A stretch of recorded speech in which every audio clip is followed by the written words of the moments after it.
आप यकीन मानो एक छोटा सा इंसिडेंट बता रही हूँ। 12वीं क्लास का बच्चा बहुत पैथेटिक तरीके से रो रहा है मेरे सामने, ऑलमोस्ट मेरे पैरों के सामने बैठा हुआ है और बहुत रो रहा है।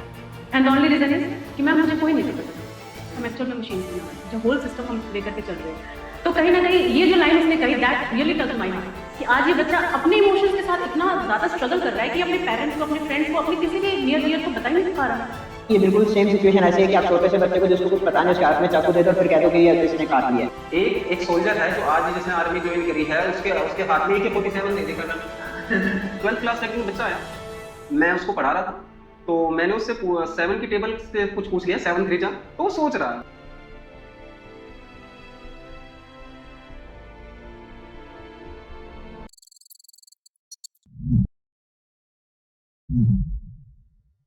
एक बच्चा स्कूल में लगभग 15 से 17 साल अपनी जर्नी करता है जिसमें वो कई सारी चीजें सीखता है, discipline, communication, physics, maths, SST और भी ना जाने कितने सब्जेक्ट्स।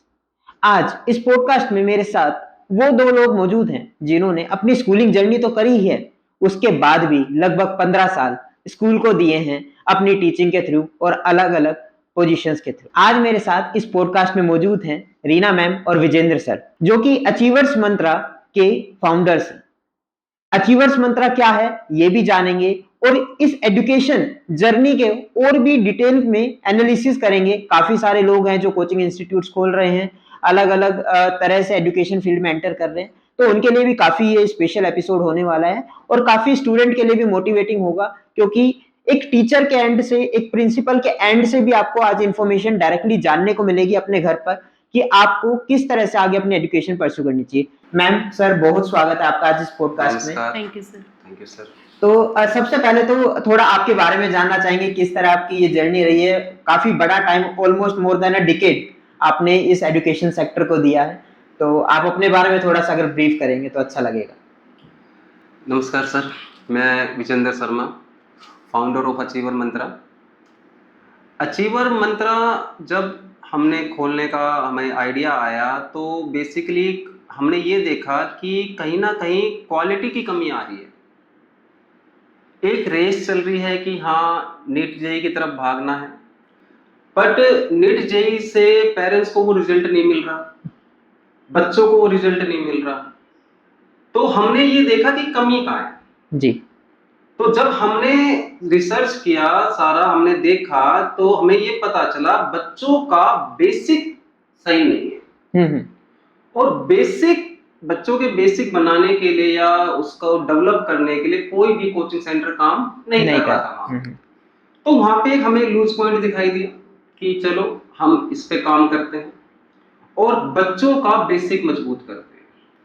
तो हमने अचीवर मंत्रा को एक ट्यूशन सेंटर टाइप डेवलप किया शुरू में, जहां पे हमने जो क्लासेस हैं बोर्ड क्लासेस रन करी और बेसिक जो हमारा पूरा फोकस था वो इस चीज पे था कि हम उस बच्चे के जो वीक पॉइंट है, जो उसके टॉपिक बैक क्लासेस में रह गए हैं, कि एक एग्जांपल मैं आपको बताऊं कि एक 12th क्लास का एक बच्चा है, मैं उसको पढ़ा रहा था तो मैंने उससे 7 की टेबल से कुछ पूछ लिया, 7 3 जा, तो वो सोच रहा है। तो मैंने ये सोचा कि नहीं, देखो बच्चा 12th में है, वो 7 की टेबल में कंफ्यूज हो रहा है जी।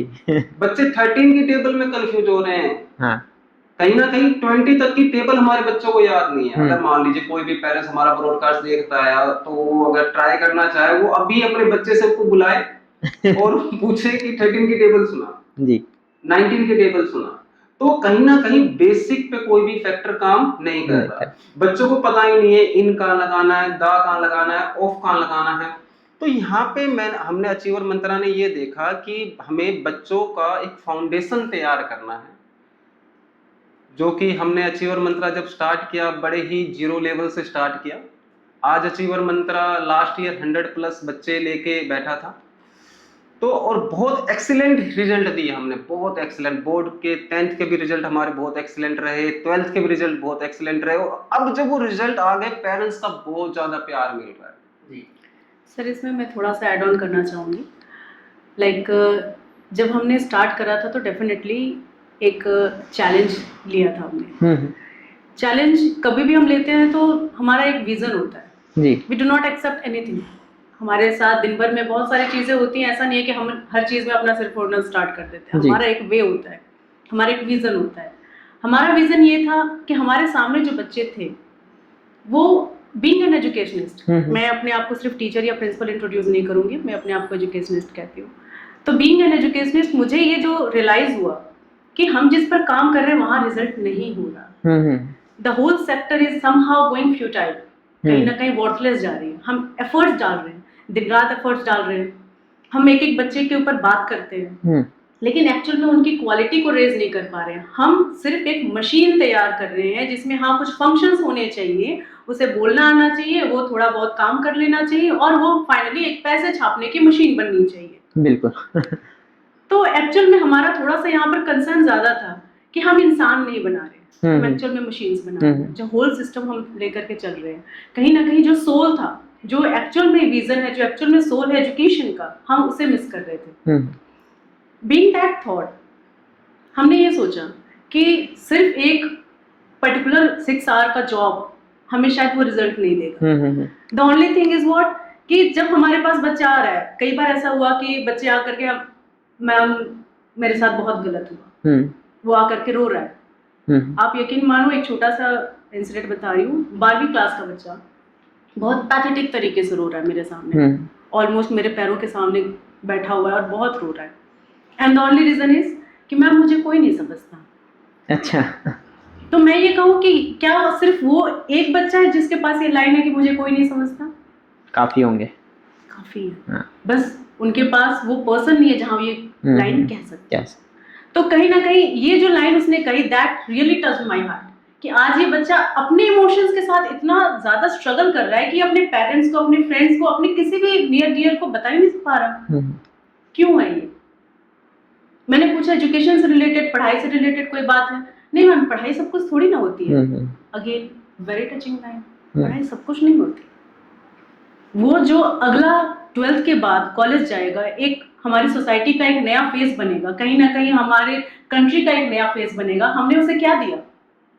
एक सफोकेटिंग एजुकेशन सिस्टम, जहां वो सीखा नहीं, जहां वो स्ट्रगल कर रहा। एक पैटर्न था जिसके अकॉर्डिंग वो पढ़ता चला गया। जिसने वो पैटर्न तो फॉलो किया, लेकिन एक्चुअल में उसने कुछ ग्रैब नहीं किया। ग्रैब कहाँ से कर रहा है बच्चा? अपने सराउंडिंग से कर रहा है, और सराउंडिंग में उसके ही जैसे हैं सारे। सर मैं इसमें ये चीज़ ऐड करूँगा, जैसे मतलब मैं खुद भी देख रहा हूँ, अगर मैं पिछले 10 साल देखूँ तो काफ़ी कुछ बदल गया। मतलब स्मार्टफोन्स की अलग दुनिया आ गई, इंटरनेट 2G से कब 5G पे शिफ्ट हो गया पता भी नहीं लगा। आज एक रिक्शे वाले के हाथ में एक फ़ोन है। लेकिन वहीं मैं एजुकेशन सिस्टम को देखता हूँ तो शायद चेंजेस लाने की कोशिश ज़रूर हुई होगी, लेकिन वो प्रैक्टिकल अभी भी ग्राउंड पे नहीं दिखता है। तो आप लोग तो स्कूल से काफ़ी क्लोजली जुड़े हुए हैं, तो कहाँ पे चैलेंज आता है कि कुछ चीज़ें इंप्लीमेंट नहीं हो पाती हैं? जैसे स्मार्ट क्लास का कंसेप्ट आया था, मेरे को भी उससे आज तक ऐसा नहीं लगा कोई प्रैक्टिकल ऑन ग्राउंड बेनिफिट मिला है बच्चों को। इसमें देखो मैं ये जोड़ना चाहूँगा कि जो बैक का मोमेंट था, वो जो भी पढ़ा रहे हैं या प्रोक्स 5 साल पहले पढ़ा रहे थे, वो पहले के पढ़े हुए थे सारे। उन टीचर्स को वो स्मार्ट क्लास रन ही करनी नहीं आ रही थी। एक्चुअली आप जो बिग चेंज देखोगे ना, वो आप कोविड के बाद का ही देखोगे। कोविड के बाद का ही देखोगे। जो मेट्रो सिटी है या एनसीआर है या गुड़गांव, दिल्ली, बेंगलोर, इन साइड जाओगे तो वहां पे ये जो 2020 है, ये 2010 में आ गया था। बट हमारी जो जिस लोकेलिटी में हम बैठे हैं, इस 2020 को आने में टाइम लग गया। और जो ऑनलाइन प्लेटफॉर्म है, ये कोविड के बाद एकदम से बाहर आ गया। अब जब एकदम से बाहर आ गया तो सबने इसकी जरूरत समझी, सबने ये समझा इसको सीखना जरूरी है, इस प्लेटफॉर्म को। Kind of lack of training कह सकते हैं कि अपॉर्चुनिटी तो थी, लेकिन उसको यूज कैसे करना है, उस पे मास्टरी कैसे करनी है। डेफिनेटली एक टीचर अपने सब्जेक्ट का तो मास्टर है, बट टेक्नोलॉजी का मास्टर नहीं है जी। तो कहीं ना कहीं ट्रेनिंग जो उनको प्रॉपर मिलनी थी, हाँ आपने एक बार उसको सिखा दिया, 2 बार उसको सिखा दिया, 1 घंटे उनको training they the, that is not sufficient. उसको अपने सब्जेक्ट के साथ उसको मिंगल करना है, उसको इनकलकेट करना है, डेफिनेटली उसको हर टॉपिक में डिलीवर करना है। तो कहीं ना कहीं वो चैलेंज तो रहा डेफिनेटली। अब जो नई जनरेशन आ रही है टीचर्स की, जिसको हम जेनजी भी कह सकते हैं, ठीक है, उनके लिए बहुत अच्छी अपॉर्चुनिटी है, क्योंकि उन्होंने इस चीज को स्टार्ट अपने आप से करा हुआ है। This is not only a kind of add on thing, use to है वो काफी। यूज टू है, हाँ। वो फैमिलियर है इस चीज से, वो कहीं ना कहीं हैबिचुअल है, तो उनके लिए बहुत ही प्लस पॉइंट है ये चीज कि टेक्नोलॉजी वो पहले से जानते हैं, now they are expert of their subjects too. तो कहीं ना कहीं बहुत अच्छी बात है कि अब जो जेनजी आ रही है एक टीचर फॉर्म में बन करके आ रही है, वो हमारे नई जनरेशन के लिए बहुत ही ब्लेसिंग्स है। जो आपका ये कंसेप्ट है अचीवर्स मंत्रा का, इसमें एक बहुत खास चीज़ ये है कि आपने बहुत अर्ली स्टेज से बच्चों को पढ़ाना स्टार्ट करा है। मार्केट में देख रहा हूँ कि सारे लोग 9-10 से स्टार्ट कर रहे हैं बड़ी क्लासेस में, क्योंकि वहाँ पे अर्निंग पोटेंशियल ज़्यादा है। लेकिन कहीं ना कहीं 4th 5th 6th क्लास के बच्चों को भी पढ़ाना उतना ही ज़रूरी है, जैसे सर ने अभी बात रखी कि फाउंडेशन ही वीक है, बच्चों को टेबल से नहीं आता। एक्चुअली हम बिजनेस नहीं कर रहे हैं, हाँ। एक्चुअली हम बिजनेस नहीं करें। अगर हमें बिजनेस करनी होती तो हम कोई वैसा बिजनेस स्टार्ट करते जहाँ से अच्छी प्रॉफिट बनती हो एंड सो ऑन। एजुकेशन हम बिजनेस के तौर पर नहीं देखते। जब हम बच्चों का फाउंडेशन ही वीक पा रहे हैं, एक्चुअल में टू बी वेरी फ्रैंक हमारा भी कंसेप्ट, क्योंकि मैं भी पीजीटी टीचर से स्टार्ट कर रहा था, सर ने भी पीजीटी टीचर ही रहे सर, तो हमारा भी कंसेप्ट वही 9 to 12 का ही अंडरस्टैंडिंग वाला है। लेकिन जब हमने देखा कि बहुत ज़्यादा वीक है पीछे, हाँ, मैं भी देखता वहाँ हूँ कोई भी नहीं है जो एक्चुअल में इसके ऊपर काम कर रहा है। मैं देखता हूँ जब मेरे पास बच्चे आते हैं यहाँ एडमिशन के लिए डॉट के अंदर भी, तो ये बिल्कुल सेम चीज़ है। मैंने भी ट्राई किया हुआ है कि कई बेसिक चीज़ बच्चों को नहीं पता। मैं पूछता हूँ a+b का होल स्क्वायर क्या है, और फिर वो बच्चा सपना IIT का लेकर आया मेरे पास। मैं सर इसमें ऐड ऑन करूंगा, क्या क्या ऐड ऑन करूंगा। सपोज अभी प्रैक्टिकली बात ज़्यादा करता हूं मैं, तो अभी हमारे पास 2 री के बच्चे आए, केमिस्ट्री री के, तो अब वो नीट की तैयारी कर रहे हैं, एक रेवाड़ी में ही एक अच्छे सेंटर पे नीट की तैयारी कर रहे हैं।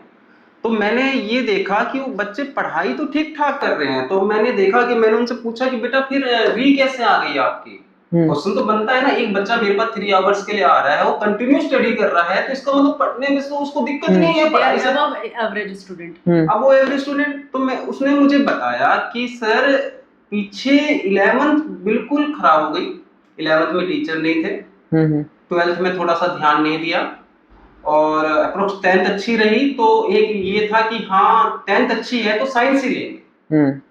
सबसे बड़ी दिक्कत है ये कि एक सबसे बड़ी दिक्कत क्या है, पेरेंट्स ने 9th क्लास, मेरे ही जानकार है, उनने अपने बच्चे को किसी रेवाड़ी के फेमस सेंटर में डाल दिया। ठीक है, मैं नाम नहीं लूंगा, डॉट में डाला किस में डाला, बट एक फेमस सेंटर में डाल दिया। तो मैंने उनसे कन्वर्सेशन हो रही है, मैंने बोला क्या करेगा बेटा? बेटा IIT जेई करेगा। मैं अच्छा नीट जेई करेगा, बहुत अच्छी बात है, तो क्या करा, उनको इस सेंटर में डाल दिया। मैं अच्छा उसकी 10th हो गई होगी फिर तो? नहीं 10th नहीं हुई, 9th में डाल दिया। अरे उसे 9th करने दो, उसे 10th करने दो, जब उसका 10th का रिजल्ट आएगा उस रिजल्ट को उसको एनालाइज करने दो। थोड़ा सा आप एनालाइज करो कि क्या वो बच्चा आर्ट्स में सक्सेसफुल रहेगा, कॉमर्स में रहेगा। मैं साइंस ले लूं और उसमें गिरता पड़ता इंजीनियर बन जाऊं, उससे अच्छा है ना मैं कॉमर्स ले लूं, एक अच्छा सीए बन जाऊं, मैं आर्ट्स ले लूं, यूपीएससी क्रैक कर दूं, या कोई और अच्छी पोस्ट पे चला जाऊं। एक भीड़ चाल चल रही, नहीं बच्चा करेगा तो नीट जेई करेगा। बिल्कुल सही बात। अपने थोड़े रूरल अपने गांव की तरफ चले जाएं तो वहां पे 2 ही स्ट्रीम को पेरेंट्स जानते हैं, एक जानता है साइंस को और एक जानता है आर्ट्स को।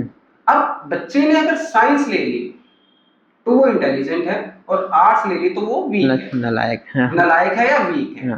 तो ये जो प्रिस्क्रिप्शन बना हुआ है लोगों का, ये थोड़ा चेंज करना पड़ेगा। ऐसी बात नहीं है, आप जितनी भी फील्ड है सारी फील्ड में सक्सेस है, बस मैट्रिक ये है कि मुझे अपने बच्चे को जो भी उसने स्ट्रीम ली है उस स्ट्रीम से रिलेटेड क्या उसके पास ऑप्शन है, क्या वो कर सकता है, ये उसे समझाने की टीचर्स को, स्कूल को, पेरेंट्स को बहुत ज्यादा जरूरत है। तो हम अगर इस चीज को देखें तो 9th क्लास में डिसीजन लेने का टाइम नहीं है कि बच्चा मेरा क्या करे। दूसरा, अगर हाँ बच्चा ही फोकस है, बच्चा ही शुरू से फोकस है कि नहीं मुझे तो डॉक्टर ही बनना है, फोकस है, वहां पे दिक्कत नहीं है। चाइल्ड इज गिफ्टेड, बच्चा कह रहा है मुझे इंजीनियर ही बनना है, वहां पे दिक्कत नहीं है। तो सर दिक्कत कहाँ है? दिक्कत वहां पर है जहां पर बच्चा एवरेज है। तो मैं नीट और जेई की कोचिंग कराने से पहले एक उसका रैंडम ऐसा टेस्ट लूं जहां पे मुझे उसकी बेसिक नॉलेज का पता चले कि उसके अंदर कितनी कैपेबिलिटी है, कि अभी उसने 1st to 8th करी है, यानी उसने अपना 8 साल दिया है, जबकि मैंने नर्सरी, यूकेजी, एलकेजी, जिसको M1 M2 करके आजकल नए नए नाम है, तो वो तो छोड़ दो, पर 8 तक की उसकी नॉलेज कितनी है। अगर वो उस मान लीजिए सपोज कीजिए मैंने 100 मार्क्स का टेस्ट दिया, उस 100 मार्क्स के टेस्ट में वो 50% भी नहीं ले रहा, तो मुझे वहां पे सोचने की जरूरत है। मेरे पास भी पेरेंट्स आते हैं तो मेरे से डिमांड करते हैं कि आप 9 to 10 में फुल टाइम क्यों नहीं पढ़ाते। हमने कहा कि हम 9 to 10 में आपके बच्चे का मैथ्स और साइंस पढ़ा सकते हैं, उसके लिए हमें 1 घंटा चाहिए। बाकी आप जो दूसरे सब्जेक्ट्स हैं, बच्चे का स्पोर्ट्स का पीरियड है, म्यूजिक है, कंप्यूटर है, आप उसकी इंपॉर्टेंस ही नहीं समझ रहे। आपको ऐसा लग रहा है कि 9th में मैं अभी से 11th पढ़ा दूं, मतलब 11th में क्या करेगा फिर आपका बच्चा। इट्स अ काइंड ऑफ कि बच्चे के पास ऑलरेडी सर पे 10 kg का वजन है। हाँ। हमने 50 और रख दिया। हाँ, ये एक दूसरे को देख के ज्यादा हो रहा है। में हमने और रख दिया ये कह के कि नहीं अभी से लेकर के स्टार्ट करेगा तो शायद 12वीं तक ये यूज्ड टू हो जाएगा। ये आप ऐसे समझ लो कि मैंने अभी उसकी हड्डियों में कह दो कि अभी उतना दम नहीं है और हमने उसके सर पे डाल दिया कि ले अभी 10 नहीं अभी 50 किलो लेकर के चलो ताकि आप ट्रेंड हो जाओ। सीक्वेंस बदल गया। कढ़ाई ली, उसमें तेल नहीं डाला है, पहले जीरा डाल दिया। ये टमाटर तो पका नहीं है, पहले टमाटर डाल दो। एक काम करो है ना, पहले कढ़ाई में सीधे मसाले डाल दो। अरे हर चीज का अपना एक स्टेप है। आप मान के चलो कि स्कूलिंग बहुत जरूरी है। स्कूल का अपना एक रोल है, कोचिंग का अपना एक रोल है। स्कूल का रोल कोचिंग नहीं कर सकता, कोचिंग का रोल स्कूल नहीं कर सकता। डेफिनेटली ये सबका अपना एक रोल है। एक्चुअल में सिनेरियो बंद किया गया है। सिनेरियो में आपको समझाऊं तो पेरेंट्स मेरे पास आते हैं, सर यूटी के रिजल्ट कम रहे, मैं पीटीएम में गया था, टीचर ने मुझे ऐसा बोला वैसा बोला। अरे यार हद की बात है, बच्चा तेरा, फीस तू दे रहा है, बच्चे के मार्क्स कम आए, तुम वहां पे डांट खा के आ गया, अब यहाँ पे आके मुझे बता रहे तेरे बच्चे के नंबर कम आए हैं। मैं कह रहा हूँ कुछ भी हुआ, चलो ठीक है बच्चे के नंबर कम आए हैं, तो क्या पेरेंट्स और टीचर ने बैठ के वहां पे एनालाइज किया? टीचर ने उसको ये बता दिया जी आपकी फीस नहीं आई है इस मंथ की, मार्क्स बता दिए हैं जी, ठीक है ओके ओके। एक्चुअली में जो मेन रोल था दोनों के डिस्कशन हुआ ही नहीं। एक्चुअली पीटीएम हम इसीलिए रखते हैं क्योंकि दोनों की मीटिंग का एक मेन कंसेप्ट यही है कि एक्चुअल में हम बच्चे की क्या कमियां हैं, कैसे वो प्रोग्रेस करेगा, इसके ऊपर बात करें। वो नहीं होकर के surrounding that is kind of ना जो बीटिंग अराउंड द बुश वो हो रहा है। मैं इसमें कहूँ 90% पेरेंट्स ना जब पीटीएम में आते हैं, जब मैंने मेरे टीचिंग लाइन में देखा तो 90% पेरेंट्स यही आगे कह रहे हैं सर फोन बहुत चलाता है, सर टीवी बहुत देखता है। अच्छा मैंने एक पेरेंट से पूछा आप फोन चलाते हो? बोला हाँ हम फोन चलाते हैं। तो मैं बोला कैसे क्या? नहीं मेरी मिसेज के पास अपना फोन है, मेरे पास अपना फोन है। ओके भाई घर में टीवी अलग से है, ठीक है। अब जब घर में टीवी है, दो फोन है, तो आप सब फोन चला रहे हो, फिर बच्चा फोन चला रहा तो उसमें ऐसा क्या गुनाह कर दिया उसने? भाई या तो मैं बच्चे के आगे बैठ के फोन चला रहा हूँ, तो उसको ऐसा लग रहा है कि जब पापा फोन चला रहे हैं, जब मम्मा फोन चला रहे हैं, तो मैं भी फोन चला रहा हूँ, या तो मैं उसका भी खुद फोन को अवॉइड करूं। Phone is the kind of like basic part of our family ritual. वो मेंबर है इस टाइम। एग्जैक्टली जो डाइनिंग टेबल पे खाना बाद में आता है, पहले फोन खुल जाता है। मॉर्निंग में सबसे पहले जब फोन उठता है तो definitely that is the morning ritual. ये मैं भी बच्चों को बताता हूँ। ये बिल्कुल सेम सिचुएशन ऐसी है कि आप छोटे से बच्चे को जिसको कुछ पता नहीं उसके हाथ में चाकू दे दो और फिर कह दो कि ये इसने काट लिया। तो आपने उसको सिखाया ही नहीं अभी तक, और आप उसके हाथ में एक ऐसा डिवाइस लाके दे रहे हो जिसके बैड इम्पैक्ट ज्यादा हो सकते हैं। बैड इम्पैक्ट ही ज्यादा है सर, बच्चे को एक्चुअल गुड इम्पैक्ट तो पता ही नहीं। एक सोल्जर है जो आज जिसने आर्मी ज्वाइन करी है, उसके हाथ में AK-47 दे दे कर्नल, तो दिक्कत है नहीं? बिल्कुल है सर। तो पैदा हुआ है, अभी इसको कुछ पता नहीं, आपने उसके हाथ में एक स्मार्टफोन दे दिया है कि आप मान के चलो पूरा ब्रह्मांड दे दिया है।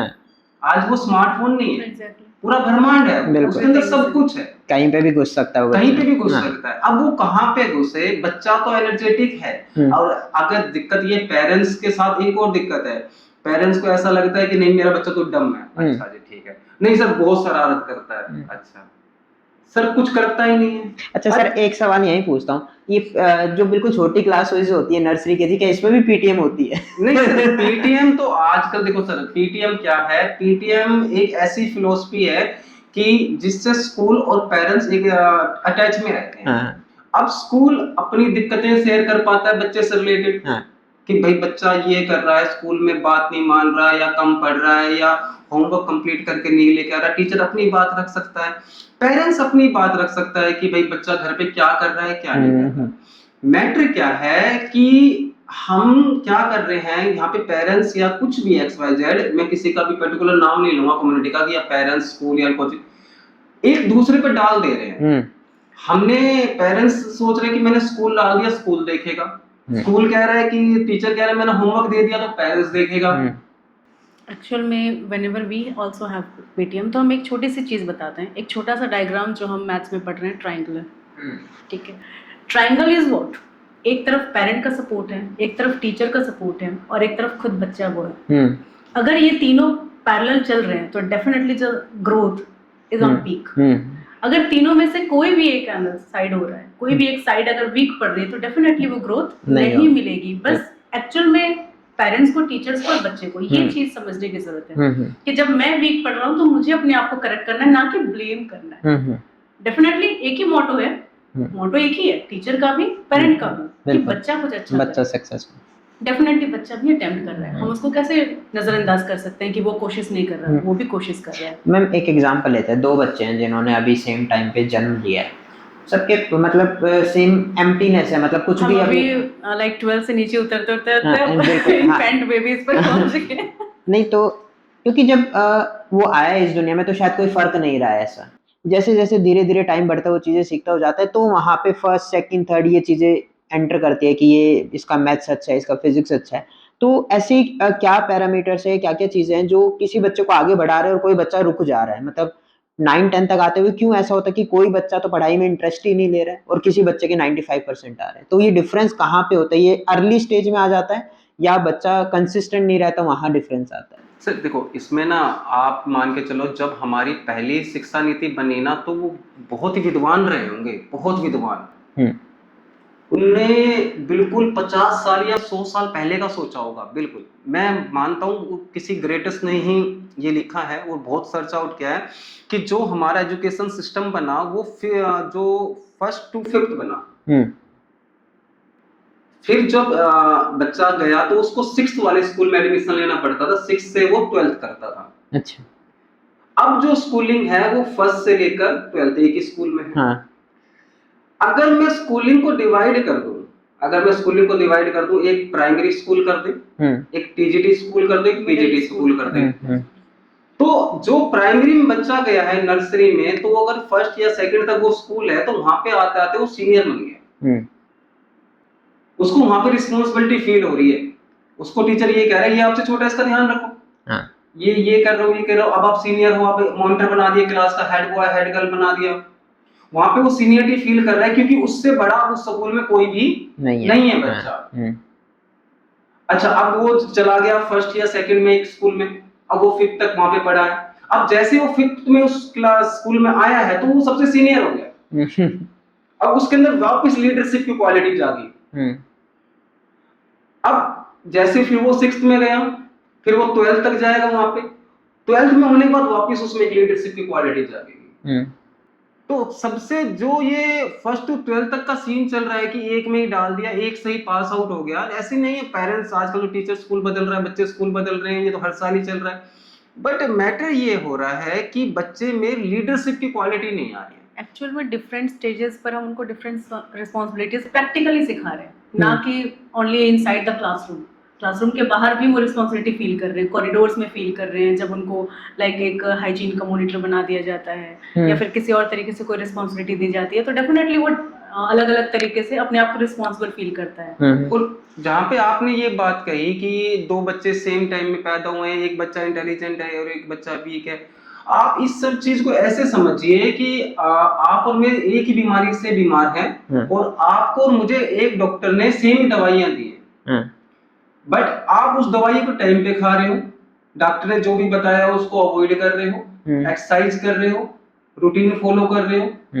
मैं सिर्फ वो दवाई खा रहा हूँ, आप समझ रहे हैं? दवाई हम दोनों खा रहे हैं, बिल्कुल सेम चीज है, बस लेने का फर्क है। बस लेने का फर्क है। मैं रूटीन फॉलो नहीं कर रहा, कभी भी खा रहा हूँ, जब से कुछ भी डॉक्टर ने मना किया दही नहीं खाना तो मैं दही खा रहा हूँ। आप पूरा रूटीन फॉलो कर रहे हो, पर मैं पूरा रूटीन फॉलो नहीं कर रहा, पर दवाई आप भी खा रहे हो, दवाई मैं भी खा रहा हूँ। स्कूल तो दोनों बच्चे जा रहे हैं, स्कूल तो दोनों बच्चे जा रहे हैं, बट हो क्या रहा है, एक बच्चा आके अपना होमवर्क कंप्लीट कर रहा है, अपने डाउट मेकिंग ले रहा है, पेरेंट्स से बात कर रहा है, टीचर से बात कर रहा है, पूरी कनेक्टिविटी बनाए हुए। आप मान के चलो जो इंसान या जो बच्चा टीचर के साथ एक बार कनेक्टिविटी बना लेता है ना, उसमें ऑटोमेटिक ग्रोथ होनी स्टार्ट हो जाती है, क्योंकि वो टीचर की नजर में आ जाता है। अब टीचर को भी ये चाहिए कि भाई वो कोशिश करे कि वो हर बच्चे के साथ अपनी कनेक्टिविटी बनाए, कि जैसे ही उसकी जिंदगी में या क्लासरूम में उसके साथ कुछ भी हो, व्हाटएवर, वो सबसे पहले किसी को बताए ना बताए, अपने टीचर को जरूर बताए। इट इज लाइक ना कि जैसे हम ये मानते हैं ना कि भक्त और भगवान के बीच में एक पंडित जी होते हैं, हाँ। जिनका बहुत बड़ा रोल होता है, ठीक है। हाँ। वैसे ही नॉलेज और स्टूडेंट के बीच में टीचर होता है, ठीक। जो एक्चुअल में दोनों को जोड़ते हैं। आप काफी सिंपल करके समझा दे रहे हैं ना, मेरे को ऐसा लग रहा है कि मतलब अच्छा मैम, आपसे एक पर्सनल आपसे एक सवाल है कि आप प्रिंसिपल की पोजीशन पे आपने काफी काम करा है। मैं जब स्कूल में पढ़ता तो एक प्रिंसिपल का खौफ होता था, मतलब वो सपोर्ट कभी भी फील नहीं हुआ, वो ऑफिस जो प्रिंसिपल का वहां से जितना जल्दी निकल जाओ कि प्रिंसिपल देख ना ले। तो ऐसा क्यों होता था कि प्रिंसिपल से बच्चे डरते क्यों हैं? प्रिंसिपल से एक्चुअल में बच्चे डरते नहीं है सर। एक्चुअल में जो भी रूल्स रेगुलेशंस आते हैं, जो भी कमांड ऑर्डर्स आते हैं, वो कहीं ना कहीं ऑफिशियली प्रिंसिपल ऑफिस से ही आते हैं। हाँ। प्रिंसिपल एज एन पर्सन जो है वो तो बहुत ही हम्बल है। हाँ। क्यों? क्योंकि उनको सबके साथ अच्छे से बात भी करनी है। डेफिनेटली जहाँ पर स्ट्रिक्ट होने की जरूरत है, अपने रूल्स को फॉलो करवाने की जरूरत है, वहाँ स्ट्रिक्ट होना पड़ता है। एज अ पर्सन तो वो नॉर्मल है, लेकिन जो वो ऑफिस है, that gives you complete involvement कि आपको चीजों को होल्ड करके रखना है। डेफिनेटली अगर प्रिंसिपल ऑफिस वीक है तो पूरा स्कूल वीक है। मेरे साथ थोड़ा सा ये रहा कि अगर कोई भी इश्यूज आता था तो डेफिनेटली बच्चों को ये होप था कि कोई सुने ना सुने, मैम जरूर प्रिंसिपल मैम सुनेगी, मैम रिजॉल्व जरूर करेंगे। तो मैंने भी उनको ये फ्रीडम दे रखी थी, इफ यू फील कि अगर कोई नहीं सुन रहा या आपकी बात रिजॉल्व नहीं हुई है, you can directly come to me. और उनको ये फ्रीडम थी। मैंने कहा किसी और को माइट भी लाइक मुझसे अपॉइंटमेंट लेनी पड़े और लाइक एक बार ऑर्डर पास होना पड़े कि हाँ ठीक है मैम के पास टाइम होगा तब आओ, या फिर मैम से पूछो अगर वो फ्री है तब आओ, आपके लिए नहीं है ये। मेरे स्टूडेंट्स हमेशा इस चीज के लिए फ्री रहे कि अगर हमें कोई प्रॉब्लम है तो वो आ सकते हैं, और डेफिनेटली हाथों हाथ उनका रेजोल्यूशन उनको मिला है। और इसीलिए उन्होंने भी कहा है कि मैम आप जैसे कूल प्रिंसिपल हमने नहीं देखा। नहीं रियली मैंने भी नहीं देखी है, मैं भी फर्स्ट टाइम ये देख रहा हूँ। मैं अपने स्कूल के प्रिंसिपल से कभी शायद इस तरह बात ही नहीं कर पाऊंगा। मतलब आज भी अगर मेरी प्रिंसिपल आपकी जगह होती तो शायद मैं मतलब इस तरह पूछ भी नहीं पा रहा हूँ, तो मेरे अंदर हेजिटेशन होती है। बिल्कुल। एक्चुअल में ना हमें ये देखना पड़ेगा कि बच्चा डरे नहीं। हाँ। अच्छा, हमें दोनों चीज देखनी है कि बच्चा और भी ना जाए। आप ये समझो जब बच्चों को आप फ्रीडम देते हो ना, तो वो एक फ्रीडम अलग ही रूट में चली जाती है। आपको गैप तो बनाए रखना पड़ेगा टीचर और स्टूडेंट वाला, वो गैप आपको देखना पड़ेगा कि कभी भी ठीक ही रहे हमेशा। बट आपको ये भी देखना है कि बच्चा आपसे बात करते हुए डरे नहीं। अगर वो डर रहा है, उसको ये लग रहा है कि सडनली एक मैं सेंटर क्लोज कर रहा था, तो उस टाइम नया सेंटर था हमारा, तो एक पेरेंट्स बाहर घूम रहा था, तो सडनली मैं सेंटर क्लोज कर रहा था, तो वो मुझसे आके बोला कि सर मुझे 5-10 मिनट मिल जाएंगे आपके बात करने के। तो मैं बोला हाँ जरूर मिल जाएंगे। तो वो आया बैठा, तो उस टाइम हमारा फर्स्ट यूटी चल रहा था, तो पेरेंट्स आया बैठा, तो बोला कि मेरे बच्चे के 12th में अच्छे मार्क्स नहीं आए। ओके ठीक है, उसने सीयूटी भी नहीं दिया। ओके, तो क्या अब उसे कोई अच्छा कॉलेज मिलेगा? तो मैंने उससे पूछा कि कौन सा स्कूल पढ़ता था बच्चा, तो उसने बताया XYZ इस स्कूल पढ़ता था, काफी रेपुटेड स्कूल है। ओके, तो कॉमर्स का बच्चा था।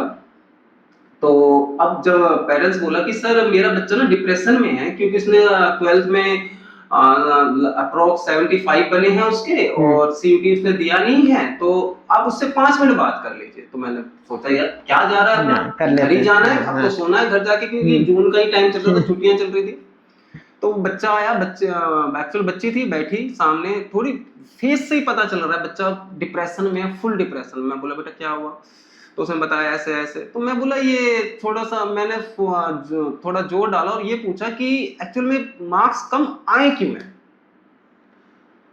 तो उसने मुझे बताया कि सर जो हमारा टीचर है, अब वही सब कुछ स्कूल में हैंडल करता है, वही ओवरऑल सब कुछ है। मैं ओके ठीक है। तो वो जो डिसीजन ले लेता है ना, उसको डायरेक्टर भी नहीं काटता है, आप प्रिंसिपल भी चेंज नहीं कर सकती। मैं बोला भाई ये तो बहुत अच्छी बात है। मैं बोला फिर उसका क्या हुआ कि अब हो क्या रहा है, उसका ओरा ऐसा है या बाई मतलब टीचर का प्रेजेंटेशन ऐसा है कि सामने वाला बच्चा उससे क्वेश्चन पूछते टाइम भी डर रहा है। तो मेरे हिसाब से इतना भी नहीं कि बच्चा आपसे क्वेश्चन पूछते हुए डर रहे, क्योंकि बच्चा आपसे डरता है तो वो आपसे को अवॉइड करने की कोशिश करेगा। आप किसी भी चीज को देख लो, अगर बचपन में हमसे ये कहा जाता था गेट के पीछे भूत है सच लगता था, तो सच लगता था, तो हम वहां से साइड से होकर गुजरते थे, नहीं भाई यहाँ नहीं जाना, यहाँ पे भूत है। तो अगर मुझे किसी चीज से डर लगेगा तो मैं उस चीज के साथ कंफर्टेबल नहीं हो पाऊंगा, उससे बातचीत नहीं कर पाऊंगा और अपने डाउट भी उससे क्लियर नहीं कर पाऊंगा। तो ये बहुत जरूरी है कि हर टीचर को ध्यान रखना कि बच्चा आपसे डरे नहीं।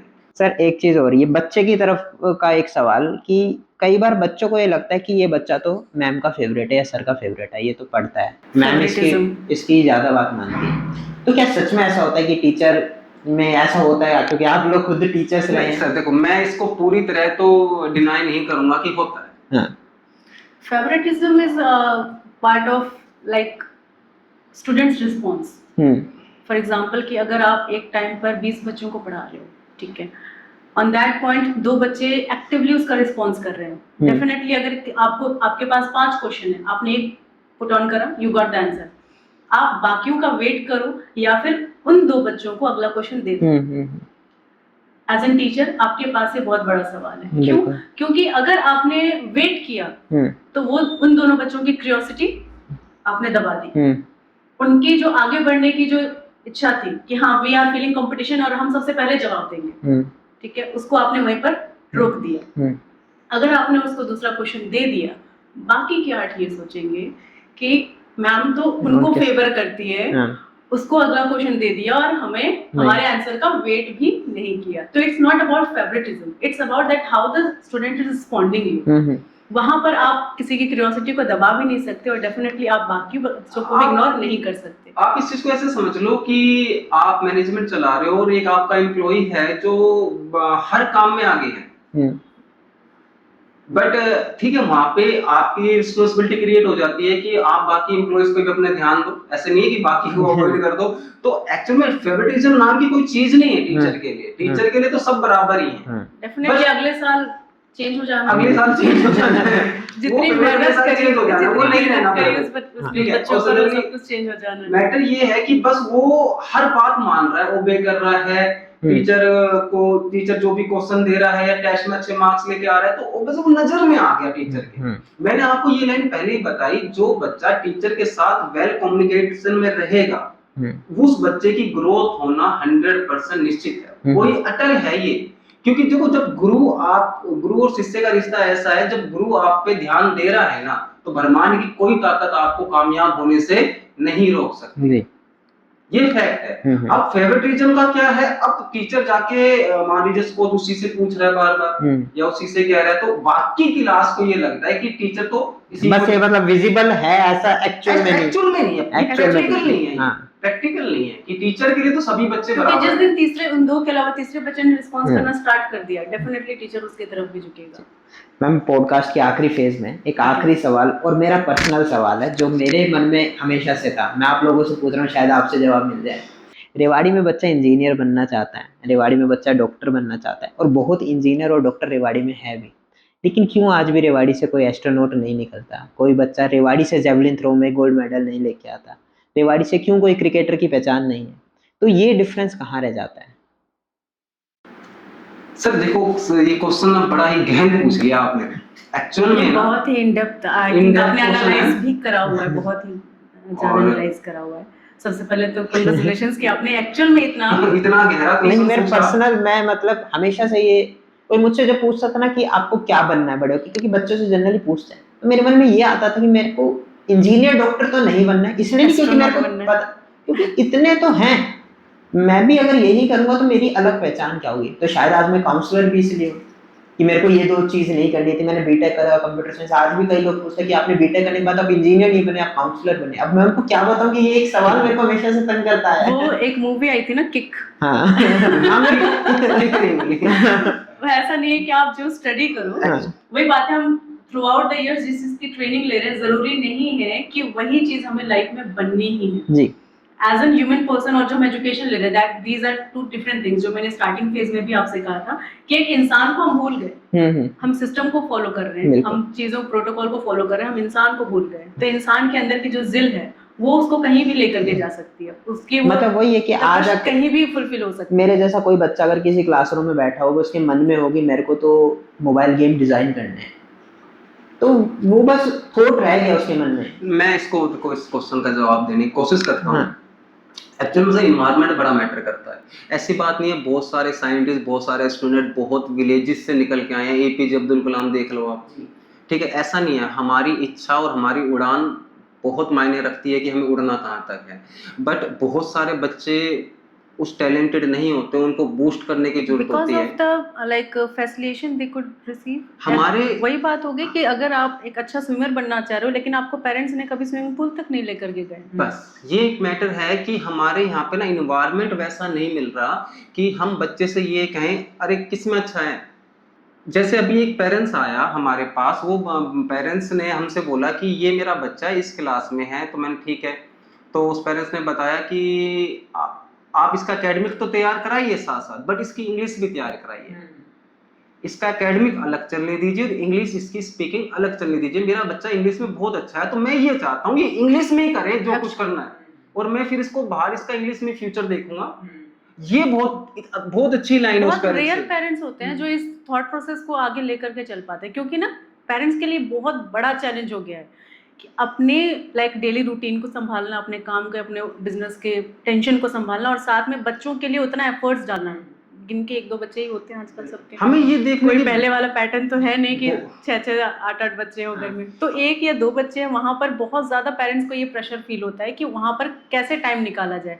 कि एक्चुअल में रेवाड़ी की कंडीशन अभी ऐसी है कि हम यहाँ पर एक सरफेस लेवल पर एजुकेशन को देख रहे हैं, हम इन डेप्थ एजुकेशन को देख ही नहीं रहे हैं। हमने एक सिस्टम को फॉलो करा है जहाँ पर सिर्फ हमने एक प्रोटोकॉल्स के थ्रू एजुकेशन को कंप्लीट करा है, लेकिन एक्चुअल में हम फैसिलिटीज़ बच्चों को वो प्रोवाइड नहीं करवा रहे। जैसा कि मैंने बताया कि मेट्रोज रेवाड़ी में लाने की तो बात हो रही है कि रेवाड़ी में मेट्रो का स्टेशन बनना चाहिए, लेकिन हम यहाँ पर बच्चों के लिए different kind of facilities provide करने की बातचीत अभी भी नहीं कर रहे हैं। सिर्फ एक सरफेस लेवल पर स्कूलिंग और उनका स्ट्रक्चर ही चल रहा है।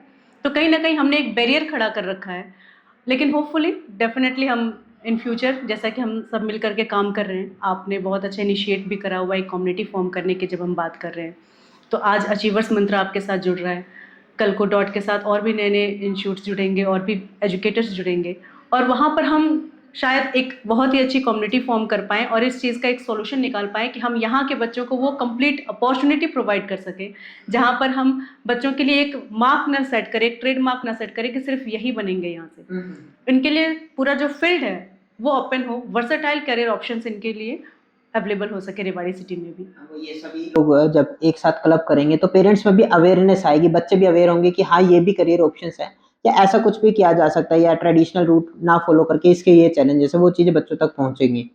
देखिए हर चीज़ के अपने बेनिफिट हैं, और जब हम कोई भी स्टेप लेते हैं, आप मानिए उसका कोई ना कोई तो रिजल्ट होता है जी। आज हम ये पॉडकास्ट कर रहे हैं तो उसका भी कोई ना कोई रिजल्ट हमें डेफिनेटली मिलेगा। मैटर क्या है कि बात या आवाज़ या विचार वहाँ तक जाए जहाँ पे इसकी ज़रूरत है, कि टीचर हैं, पेरेंट्स हैं या कोचिंग है, इस चीज़ को समझें कि जो भी बच्चा आपके पास है या आया है वो बहुत वैल्यूबल है, और आपको ये नहीं देखना है कि ये तो इंटेलिजेंट है, वीक है, एवरेज है। हमें उसके गलतियों पर और उसकी वीकनेस पर काम करना है, ताकि वो एक अपने ब्राइट फ्यूचर को और अपने जो भी उसके एम है, लक्ष्य, उस तक वो पहुंच सके। क्योंकि बच्चा क्या होता है कि अपने गलतियों में ही फंसा रह जाता है, वो गोल गोल सर्कल काटता रहता है। जैसे मान लीजिए अगर कोई नीट या जेईई का बच्चा बार बार ड्रॉबैक हो रहा है या फेल हो रहा है, तो वहां पे हम ये देखें कि यार बच्चा कहाँ वीक है, कहाँ उसकी गलतियां रह रही है, और हम उस गलतियों पे काम करें। टीचर का अपने स्टूडेंट के साथ पोलाइट होना बहुत जरूरी है। I would like to add one line in there कि आज की डेट में टीचर्स का और पेरेंट्स का अवेयर होना और साथ चलना बहुत ज़रूरी है, बहुत ज़रूरी है। हम अगर एक क्वालिटी एजुकेशन की बात करें, एजुकेशन का मतलब सिर्फ फॉर्मूलाज रट लेना नहीं होता, ठीक है। जब हम एक पर्सनालिटी डेवलप कर रहे हैं तो डेफिनेटली यहाँ पर सीरियसली मैं ये अर्ज करूँगी पेरेंट्स से, सारे टीचर से, कि साथ चलिए, और this is the time, this is the call कि अब अगर हम साथ में चलेंगे तो डेफिनेटली हम रेवाड़ी सिटी को और हमारे बच्चों को एक पोजीशन तक पहुंचा पाएंगे, उनकी एक्चुअल कंप्लीट ग्रूमिंग कर पाएंगे और एक ऐसा पर्सन क्रिएट कर पाएंगे जिसका हम और आप सब मिलकर के सपना देख रहे हैं, instead of just a kind of career focused student.